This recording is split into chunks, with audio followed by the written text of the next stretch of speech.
आप सभी, मैं डॉक्टर आनंद व्यास फिर से अपने YouTube चैनल पर आप सभी का स्वागत कर रहा हूं। एक्सपोर्ट इंपोर्ट डॉक्यूमेंटेशन का सब्जेक्ट चल रहा है। 12th मोस्ट इंपोर्टेंट क्वेश्चन पर मैं आ गया हूं। अंतिम प्रहार की सीरीज चल रही है, जल्दी से देख लेते हैं। 12वां क्वेश्चन क्या है? ये है कंटेनराइजेशन और लेटर ऑफ क्रेडिट। दोनों अलग अलग क्वेश्चन है, लेकिन दोनों एग्जाम में बार बार पूछे गए क्वेश्चन है। कंटेनराइजेशन क्या होता है, इसके एडवांटेज डिसएडवांटेज बताइए, ये क्वेश्चन आता है। और लेटर ऑफ क्रेडिट क्या होता है?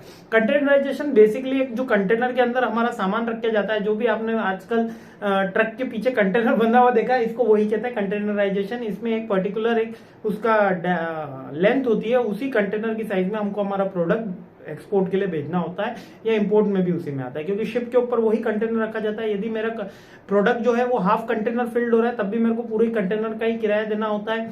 और अगर मेरा 1.5 कंटेनर सवा कंटेनर फिल्ड हो रहा है, तब भी मुझे 2 कंटेनर का किराया देना होता है ना। तो कंटेनराइजेशन एक आइडियल प्रोसेस होती है, एक स्टैंडर्ड प्रोसेस होती है, जिसमें कंटेनर में हमारा गुड्स एक स्टैंडर्ड फॉर्मेट के अंदर जाता है एक जगह से दूसरी जगह। तो इसके बेनिफिट क्या होते हैं? पहला तो सिक्योरिटी बेनिफिट होता है, कॉस्ट इफेक्टिवनेस होता है ना। और एक तरीके का सिक्योरिटी बेनिफिट होता है, एफिशिएंसी होती है। एफिशिएंसी यानी कि पैकेजिंग हैंडलिंग में उसकी एफिशिएंसी मिल जाती है। स्टैंडर्डाइजेशन है, क्योंकि यूनिवर्सल नॉर्म्स में फॉलो करता है, आईएमएफ के नॉर्म्स को भी फॉलो करता है, डब्ल्यूटीओ के नॉर्म्स को भी फॉलो करता है, तो स्टैंडर्डाइजेशन है। कॉस्ट इफेक्टिव है, सिक्योरिटी कंसर्न में भी हेल्प करता है, क्योंकि हमारा लॉक हो गया, सील हो गया, तो अब हमारा कंटेनर सिक्योर्ड है, पर ऐसा होता नहीं है। एफिशिएंसी ऐसा माना जाता है, क्योंकि डीमेरिट में यही पॉइंट है। अब डिसएडवांटेज क्या है? कॉस्ट बेनिफिट तो है, लेकिन दूसरी तरफ यदि मैंने कहा कि अगर 10% ही कंटेनर फुल होता है, तब भी मेरे को ज्यादा का किराया देना पड़ता है।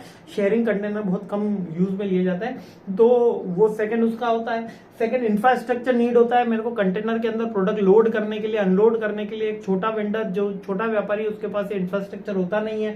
एनवायरमेंटल पे इम्पैक्ट आता है, क्योंकि आयरन का बना हुआ होता है, तो एनवायरमेंटल इम्पैक्ट है, क्योंकि ह्यूज जगह ऑक्यूपाई करता है। इसके बाद लिमिटेड फ्लेक्सिबिलिटी है, आपको प्रोडक्ट इसी में ही रखना होगा, कोई फ्लेक्सिबिलिटी नहीं कि आधा कंटेनर ले लो, 1/4 कंटेनर ले लो और छोटे छोटे 2 कंटेनर बना लो, ऐसा नहीं है, क्योंकि एक स्टैंडर्ड साइज रहता है इसका।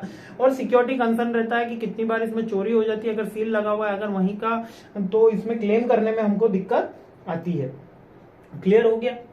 वैसे सिक्योरिटी भी रहती है और सिक्योरिटी थोड़ा ब्रेक भी रहती है, एनवायरमेंटल इंपैक्ट भी रहता है, फ्लेक्सिबिलिटी भी रहती है, कॉस्ट भी हाई रहती है और लिमिटेड फ्लेक्सिबिलिटी रहती है। ये कंटेनराइजेशन के एडवांटेज डिसएडवांटेज, ये बार बार पूछा गया क्वेश्चन है। इसके अलावा आ जाता है लेटर ऑफ क्रेडिट।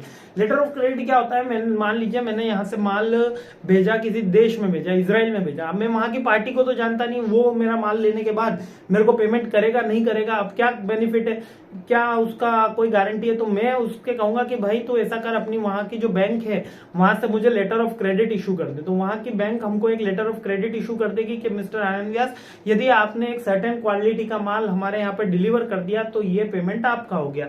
ये लेटर ऑफ क्रेडिट सेलर को मिल जाता है बायर के द्वारा, जिससे बायर की एक तरीके की गारंटी होती है। इससे क्या होता है? हमारी रिस्क जो होती है कम हो जाती है, सिक्योरिटीज हो जाती है, सेलर की एश्योरेंस हो जाता है बायर को कि हाँ अब हमारी पास एश्योरेंस हो गया, बायर का एश्योरेंस हो गया, सेलर की सिक्योरिटी हो गई कि उसको भी प्रोडक्ट डिलीवर करना ही करना है। अगर उसने नहीं करा है तो उसके ऊपर पेनल्टी लग सकती है, उसके ऊपर चार्जेस लग सकते हैं, उसके ऊपर अदर लॉफुल एक्टिविटीज हो सकती है ना, उसके ऊपर केस चल सकता है। पेमेंट का प्रोटेक्शन हो गया, बायर का एश्योरेंस हो गया, सेलर को बेनिफिट हो गया। यही इसके बेसिकली बेनिफिट है। आई होप समझ में आ गया लेटर ऑफ क्रेडिट क्या होता है। बड़े क्वेश्चन में भी आता है, छोटे में भी आता है, बट एग्जाम्पल देके इसको क्रिएट करोगे तो बड़ा हो जाएगा क्वेश्चन, कहीं कोई दिक्कत नहीं है। बस रिपीटेटिव क्वेश्चन है, लेटर ऑफ क्रेडिट और कंटेनराइजेशन दोनों अच्छे से याद करना। कंटेनराइजेशन के बेनिफिट और डिसएडवांटेज, बेनिफिट या डीमेरिट, कुछ भी क्वेश्चन आएगा आंसर सेम ही है। ठीक है, मस्त रहिए, खुश रहिए। अगले क्वेश्चन पे हमला बोलते हैं। जय हिंद। सेकेंड लास्ट क्वेश्चन आ गया है।